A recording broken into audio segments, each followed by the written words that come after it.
مثلا مولا فرماتے اگر کوئی بیمار ہوتا ہے کیوں ہوتا ہے؟ اپنے گناہوں کی وجہ سے ہوتا ہے. صریحاً حدیث ہے جتنی بیماریاں ہمیں ہوتی ہیں ہمارے اپنے گناہوں کی وجہ سے.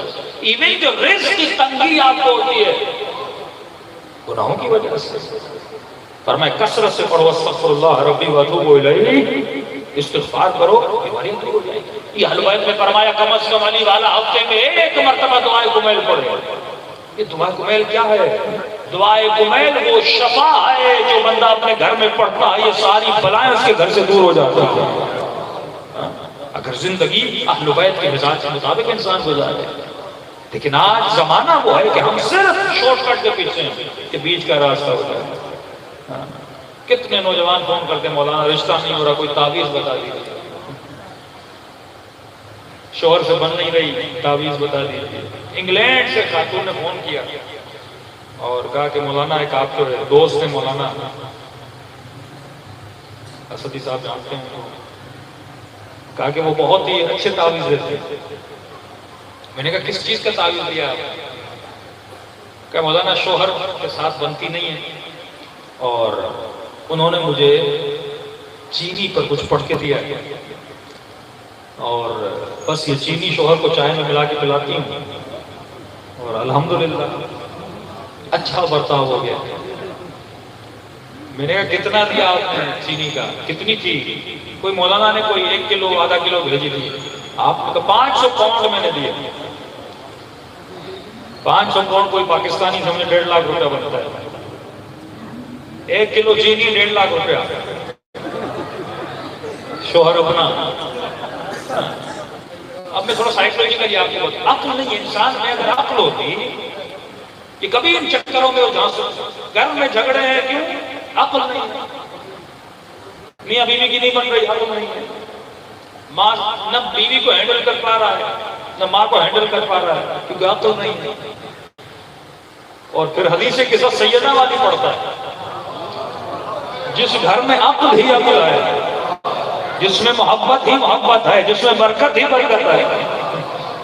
بھائی 1 گھنٹے کی مجلس کا کیا فائدہ کہ میں سیدہ کے جشن میں آؤں اور گھر جاؤں تو نہ بیوی سنے نہ بچے سنے.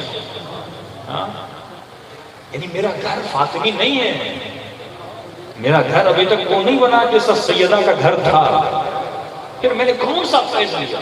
میں ایک سیدہ کا جشن مناؤں گا، وہ عید میلاد النبی منائیں گے اور ان کے پاس چلے جاؤ پتہ نہیں کون کون سی کانفرنسیں کریں گے، لیکن سب کا حال ایک جیسا.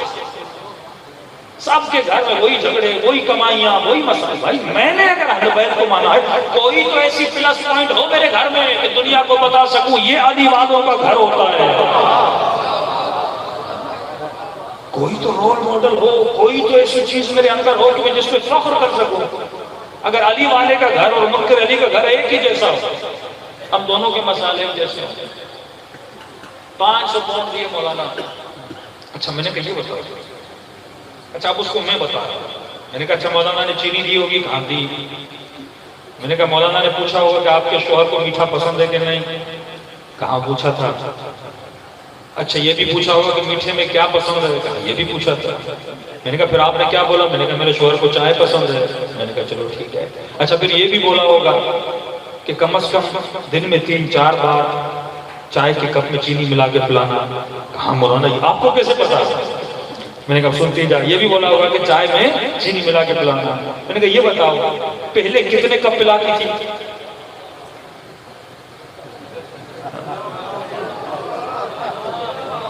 کہ مولانا پہلے بہت زور زبردستی کرنے کے بعد میں 1-2 کپ بنا کے دیتی تھی. میں نے کہا اللہ کی بندی اب یہ بتاؤ پہلے تو اسے چائے نہیں پلاتی تھی، وہ تھکا ٹوٹا بیچارہ گھر میں آتا تھا 4 بار آوازیں دیتا تھا وہ بیوی صاحب چائے بنا کے آؤ، چائے بنا کے آؤ. تم کبھی کہاں کبھی کہاں. لیکن اب مولوی کے کہنے پر اس کے آنے سے پہلے تو کچن میں ہوتی ہے، اس کے آنے سے پہلے چائے کا کپ تیار ہوتا ہے. وہ جیسے آ کے بیٹھتا ہے تو پہلے آ کے چائے دے دیتی کیونکہ مولوی صاحب نے کہا ہے نا چائے میں چینی ملا کے بنانی ہے. پہلے اس کو 2 کپ نہیں ملتے تھے، اب تو مولوی کی وجہ سے 4 کپ پلا رہی ہے. تو میں نے کہا وہ خود بھی سوچے گا اتنی فرما بردار بن گئی، یہ محبت ہوگی کہ نہیں ہوگی؟ یہ چینی کا کمال نہیں ہے، یہ تیری چائے پلانے کا کمال ہے.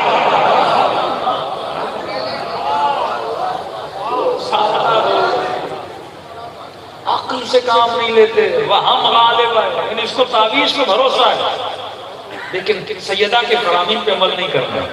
بی بی والا، کیونکہ آج مسائل کی مجلس نہیں ہے، میں سیدہ کی آخری زندگی میں جو بی بی نے خدمت کی ہے، اس بیماری کی حالت میں بی بی نے پورے گھر کو جھاڑو دیا، چکی پیسی، بچوں کے لیے کھانا بنایا. مولا منتیں کر رہے سیدہ مجھ سے کچھ مانگو. مولا بی بی فرماتی ہے علی جب شادی ہوئی تھی بابا نے کہا تھا علی تنگ دستے تو کبھی ایسا سوال نہ کرنا، علی شرمندہ ہو جائے. فرامین ہے، فرماتے ہیں کہ شوہر کو کیسا ہونا چاہیے، بیوی کو کیسا ہونا چاہیے. مولا کیسا ہونا چاہیے؟ فرمایا اے شخص، اے مرد، جب تو گھر جاتا ہے، یہ بتا اگر تیرے محلے میں بارش ہو جائے، تیرے چپلوں پہ کیچڑ لگ جائے، کیا تو کیچڑ والے چپل کمرے میں لے کر جائے گا؟ کہا نہیں مولا. کہا کیا کرے گا؟ پہلے اس کو چھانوں، اس کو صاف کروں گا، کیچڑ پھینکوں گا، پھر گھر جاؤں گا. کہ شوہر کو ایسا ہونا چاہیے. جتنے بھی باہر کا کیچڑ ہے، جھگڑے، ایکسیڈنٹ ہو گیا، آفس میں لڑائی ہو گئی، تنخواہ، یہ سارے باہر کے ٹینشن جب گھر میں داخل ہو تو دروازے پہ چھوڑ کے داخل ہو جاؤ. اب موڈ آف ہے، اب ٹیکسی والے کا غصہ بیوی پہ اتار رہا ہے، آفس کا غصہ بچے پہ اتار رہا ہے. فرمایا ایسا علی والا نہیں ہوتا. اتنی مصیبت علی میدان جنگ میں لڑ کے تھکے ہوئے ٹوٹے ہوئے جاتے تھے، لیکن جب گھر میں داخل ہوتے تھے مولا کے چہرے پہ مسکراہٹ ہوتی تھی. اس کا کیا قصور جو گھر میں بیٹھ کے بھائی لڑائی تم نے کی ہے، غصہ اس پہ اتار رہے ہو. اتنے مرد تھے تو باہر اتار کے آتے ہیں کہ جتنا بھی باہر کا کچرا اور کیچڑ باہر چھوڑ کے آؤ اور گھر جاؤ تو صاف ستھرے ہو کر جاؤ. کہ مولا سیدہ بیوی کیسی ہونی چاہیے؟ فرمایا بیوی اس گلاب کے کھلے ہوئے پھول کی طرح ہونی چاہیے.